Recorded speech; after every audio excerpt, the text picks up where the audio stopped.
Vamos a introducir la idea de los estados estocásticos y tratar de pensar por qué vale la pena también pensar en variables que son distribuidas de manera estocástica o con una distribución de probabilidad en general. Y uno podría preguntarse por qué queremos utilizar un modelo que genere diferentes resultados cada vez que resolvamos el modelo o cada vez que tengamos una nueva realización del ruido.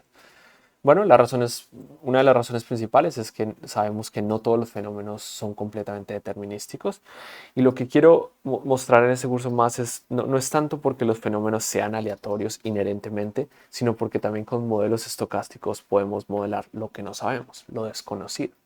Teniendo en cuenta que además de ese error inherente en cada vez que hacemos una medida, la aleatoriedad juega un papel importante en la naturaleza. De ahí las ideas del caos y lo que Edward Lorenz estudió en su momento en sus trabajos pioneros que dieron origen a lo que conocemos hoy en día en caos, en el cual ciertos modelos dependen bastante de sus condiciones iniciales. De eso no estamos hablando acá, no es de esa aleatoriedad, sino es más de modelar lo desconocido. Entonces, por ejemplo, siempre tenemos que queremos hacer una medición de algo, digamos, hablemos del calentamiento global, quisiéramos saber cómo se está comportando el clima en la Tierra. Nosotros no podemos medir la temperatura en todas partes como para darle condiciones iniciales a nuestro modelo. Si es posible, tomar medidas en ciertos puntos y luego generar un modelo, una realización de lo que sería la temperatura y verlo. Pero también es importante obtener valores promedio de la temperatura. La temperatura en una ciudad está cambiando todo el tiempo. Vale la pena entender cuál es el valor promedio de la temperatura en tales, digamos, fechas o rangos. Cómo está cambiando la temperatura en la atmósfera. Cuál es la medida típica de esos cambios o las fluctuaciones que hay. Y todo eso lo podemos encapsular en modelos que también incluyen la aleatoriedad. Además, podríamos también responder preguntas del estilo de cuáles son los eventos especiales en algo, una temperatura muy alta, una temperatura muy baja, y tener variables, digamos, descritas como un estado estocástico nos permitirían, como lo dije hace un momento, hablar sobre lo desconocido, como tratar de todo lo que no conocemos, ponerlo en esa variable, ¿vale? Voy a introducir uno de los conceptos quizás más importantes de la estadística, que se llama la ley de los grandes números, y lo pongo entre comillas, como un problema de la aleatoriedad. Y es que noten que, por ejemplo, si yo quisiera medir la temperatura de esta habitación, puedo tener un termómetro, la mido aquí, la mido acá, la mido allá, y me da un resultado. Entonces la temperatura promedio sería tal. Pero si ahora la mido acá, la mido aquí, la mido acá y la mido acá, me da otro resultado. Entonces la pregunta es, cómo los cálculos van a depender entonces de cuánto es el tamaño de mi muestra. Entonces, en particular, si estamos calculando el promedio, lo voy a llamar en este caso como mu, de una cierta variable, va a depender de entonces cómo estoy haciendo esta suma de estos números, ¿no? De cuántos números estoy considerando. Si, como les decía, construyo otro resultado, el promedio va a cambiar. Entonces, la pregunta es, ¿cuál es el sentido de tener este tipo de observaciones? Si van a depender sensiblemente del número de muestras que yo tomo. Sin embargo, nos gustaría saber sobre cuál condición tendremos los resultados exactos que se puedan en principio reproducir. Es decir, si yo les doy un resultado de la temperatura de esta habitación en este momento, uno podría preguntarse, ¿es ese resultado aleatorio? O el resultado de la temperatura que les estoy dando está cercano al exacto, ¿qué tanto? Y más fundamentalmente es cuando tenemos un modelo, existe un resultado exacto, es decir, podríamos dar la temperatura de esta habitación, completamente caracterizarla. Y noten que esas son las ideas que vamos a empezar a construir. Este tipo de preguntas, de hecho, las pensaron los matemáticos por varios años, en particular Jacob Bernoulli, se dice que pasó 20 años estudiando esto y publicó su respuesta y el teorema lo llamó el teorema dorado. En 1835, la versión que les voy a mostrar, en el cual Poisson le da un nombre a esta ley que había construido Bernoulli. Y es eh, descrito de esta manera técnicamente. Una secuencia infinita de variables aleatorias independientes e idénticamente distribuidas, x1, x2, x3, con promedios finitos que convergen a un promedio x. Entonces, la idea es que si tenemos esas variables, van a converger en el límite de tener infinitas mediciones a una variable, a un promedio, como lo habíamos notado antes, de n, escrito como n tiende a infinito, igual a 1 hasta n de x sub i, va a converger a nuestro promedio. Entonces, esta es quizás una de las, eso es un teorema como tal, se puede demostrar. Y si llevamos ese al límite de estas mediciones, vamos a llegar a una respuesta exacta, digamos, al valor del promedio.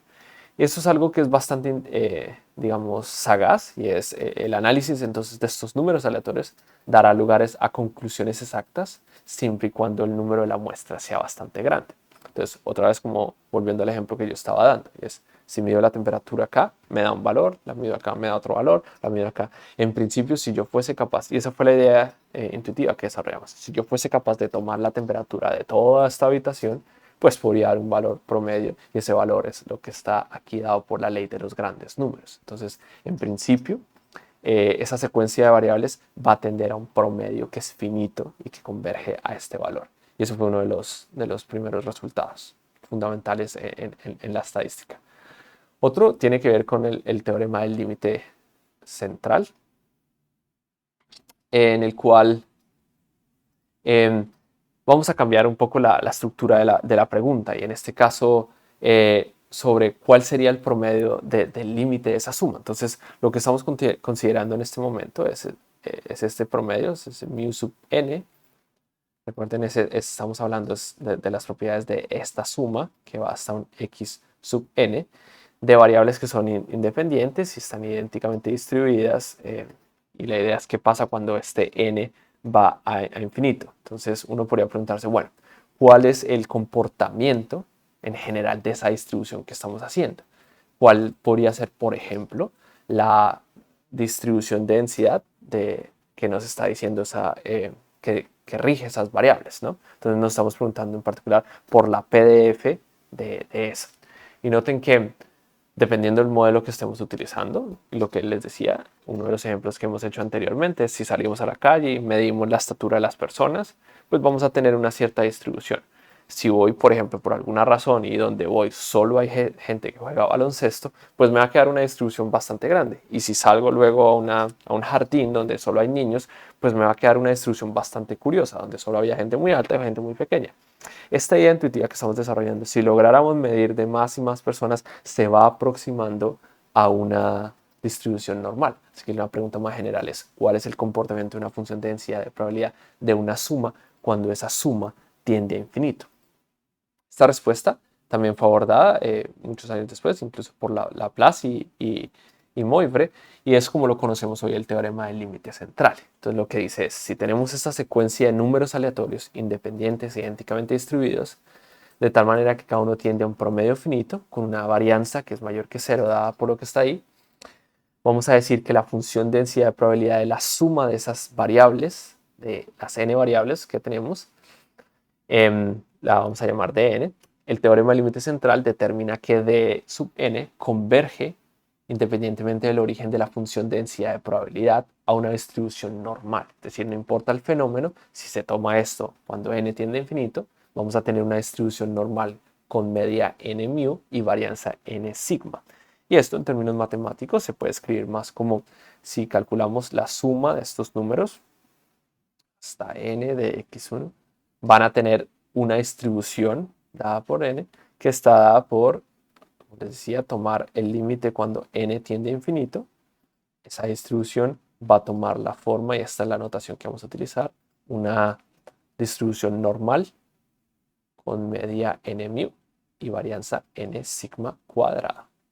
Y desviación estándar y varianza, perdón, n sigma cuadrada. Entonces noten que estos dos teoremas son bastante poderosos y nos dan como la intuición. Recuerden que todo esto se puede demostrar, no vamos a ver la demostración en el curso, pero son las ideas intuitivas que soportan lo que queremos hacer. Y es, a pesar de que estemos trabajando con variables aleatorias y un valor sea un promedio, una desviación estándar, en general, si agrandamos la muestra del fenómeno que queramos estudiar, estos resultados tienden, vamos a tener un promedio finito, y también la distribución en general va a darse con el sentido, con una gaussiana con ciertas propiedades, cierta media y cierta varianza. Entonces esto nos da soporte a estudiar estas variables aleatorias, y sobre esto es que vamos a empezar a estudiar los cambios estocásticos basados en estos dos teoremas, que los invito a que estudien más al respecto sobre sus demostraciones y otros ejemplos y contextos. Incluso es posible hacer ejemplos en el computador, pues pueden ver, en la tarea va a haber uno en el cual pueden ver